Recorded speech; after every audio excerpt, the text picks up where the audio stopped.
VBN Norwich Video Blog Network, home to weekly NFL predictions, great personality profiles, great professional wrestling video blogs, great sports video blogs, great MBTA video blogs, and a whole lot more. Collection of my work goes back to June of 2014 on various social media websites.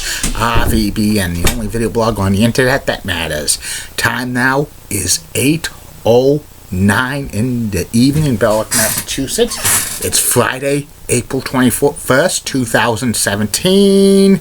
It's still damp and dreary, 45 degrees. The weekend is 50-50, but no sunny and nice weather until Thursday. Some news to report on the RVBN Newswire.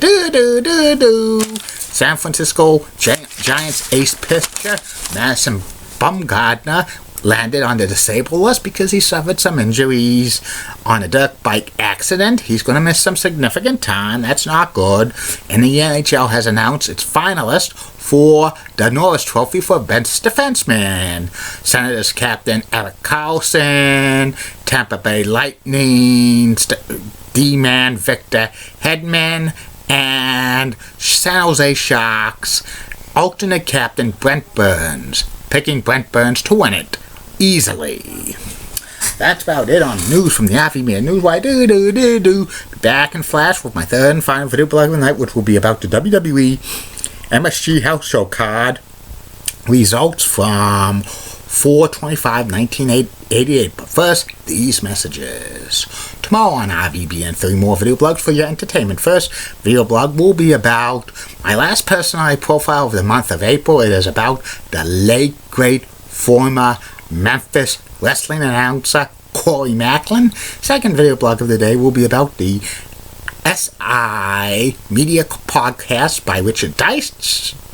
And third and final video blog of the night will be about the WWE House Show card review from MSG on May 27th, 1988.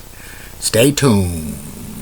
Next week, lots of great video blogs will be dropping.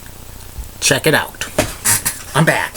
My third and final video blog subject tonight is about the WWE House Show card review from the world's most famous arena, Madison Square Garden, on April 25th, 1988. This was headlined by the $1 Million Man Ted DiBiase getting a title rematch from current WWE champion Macho Man Randy Savage, and other exciting matches. It was on the MSG House.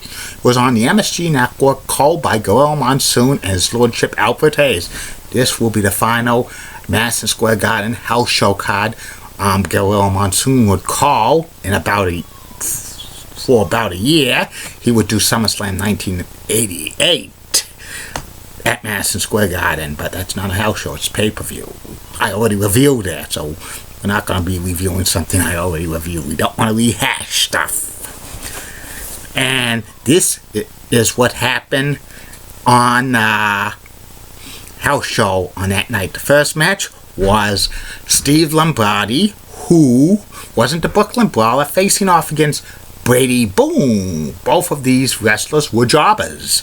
Brady Boone was kind of getting a small push as the number one baby face jobber on television, having exciting competitive matches, but he was losing on the short end of the stick. He was also billed as Billy Jack Haynes' cousin, but they weren't related at all. And this was about a 15-minute match. Brady Boone wins by using a German suplex on the future Brooklyn Brawler for the 1, 2, 3. The next match was an arm wrestling contest between Dino Bravo, the world's most strongest man, and the Olympian Ken Patera. And they had an arm wrestling contest. Patera won, but Dino Bravo was arguing with the referee. Patera cheated, so they had to restart the arm wrestling contest, and Dino Bravo got mad at Ken Patera, and he was unable to compete, and they were supposed to have a wrestling match afterwards. Dino Bravo wins Ken Patera by forfeit because Patera was out cold. It was just a storyline injury just to build Dino Bravo as a despicable heel. The next match was Bad News Brown facing off against Bret the Hitman Hart, who turned babyface at WrestleMania 24 after Bad News Brown double-crossed him in that Battle Royal. This was an awesome match. Went the whole 20 minutes. Bad News Brown and Bret Hart gave a great match. And they had a feud going years prior in Stampede Wrestling. The next match was Bam Bam Bigelow, the Beast from the East, against the One Man Gang. These were two big men. Vince McMahon has an infatuation with big men wrestlers, just like I have an infatuation with cute leggy blondes, especially TV weather blondes like Julie Broughton and Elizabeth Hart and Molly Rosenblunt and Amy Sweezy and Linda Church and Alia Woolley and Len Clem and others. But anyway, this was, a decent match. And it had Bam Bam Bigelow repeatedly hit the one-man gang's head on the turnbuckle, and the referee said that was breaking the rules, so he counted 1, 2, 3, 4, 5. Bam Bam refused to stop it, so he had to call for the bell. He disqualified Bam Bam Bigelow for refusing to break the referee's 5 count. So the one-man gang wins this match by disqualification. The next match was for the WWE World Heavyweight Championship. It was the $1 Million Man, Ted DiBiase, the challenger, with the bodyguard Virgil, facing off against the new WWE champion, Macho Man Randy Savage. Ooh, yeah, dang it! With Miss Elizabeth in his corners. It was the first time Randy Macho Man Savage defended the WWE Championship at the world's most famous arena, and it was the main event, and they still held the main event in the middle of the card. And this was a competitive match, back and forth. Ted DiBiase worked his ass off in Madison Square Garden house show matches during the 80s. And this was no different. And it had Macho Man Randy Savage go to the top rope. But, Virgil shook the ropes, and then Randy Savage chased Virgil, but the referee counted him out to 10. Ted DiBiase wins the match, but he does not win the WWE title, because in order for any participant to win a title in the world of professional wrestling, they have to be pinned or submitted, or somebody throws in the towel. The next match was Jose Luis Rivera facing off against Barry Horowitz. And this was about a 10-minute match.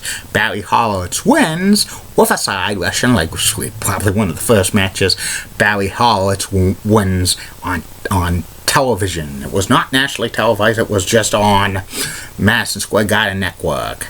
The next match was for the WWE Women's Championship. It was Desiree Peterson facing off against the WWE Women's Champion, Sensational Sherry. And this was about a 7-minute match. Nothing to write home about.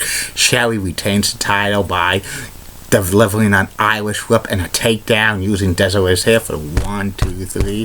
The women's division in the WWE at this point was trash because Moolah retired, and the women's wrestlers they brought in had no serious threat for Sensational Sherry.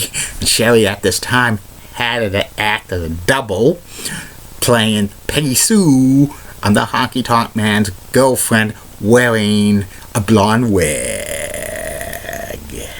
The next match was the Mighty Hercules facing off against the Ultimate Warrior. This was a continuation of their feud at WrestleMania 4. And it's a typical Warrior match. He, gets the steam, and it's a, bam, bam, bam, bam, bam, bam, bam. And, had the Warrior give the Gorilla Plus Slam to Hercules and pins him 1, 2, 3. And the final match for this evening, the de facto main event, because it was the last match on the card, but this is not, you could call this kind of a semi-main event.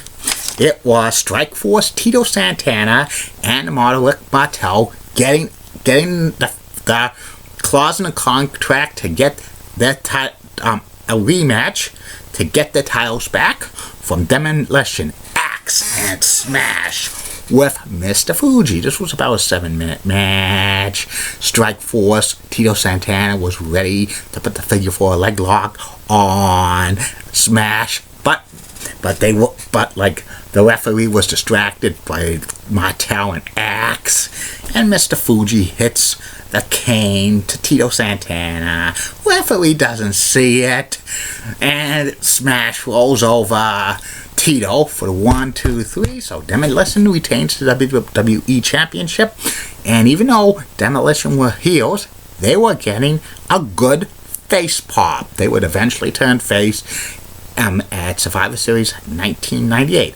They were supposed to have one other match on this card. It was supposed to be Greg the Hammer Valentine versus Ricky the Dragon Steamboat, but Steamboat quit the WWE before the match happened, so Greg Valentine lost out on a payday at Madison Square Garden. And around that time, that Greg the Hammer Valentine was supposed to have a feud with Ricky the Dragon Steamboat. He left, and he was supposed to have a long-running feud with Don Morocco, but he's left the WWE as well. So that's too bad for the Hammer in 1988. He could have made some money. And this Madison Square Garden house show card was a B-. Tomorrow, it's WWE house show card review for Madison Square Garden from May 22nd, 1988.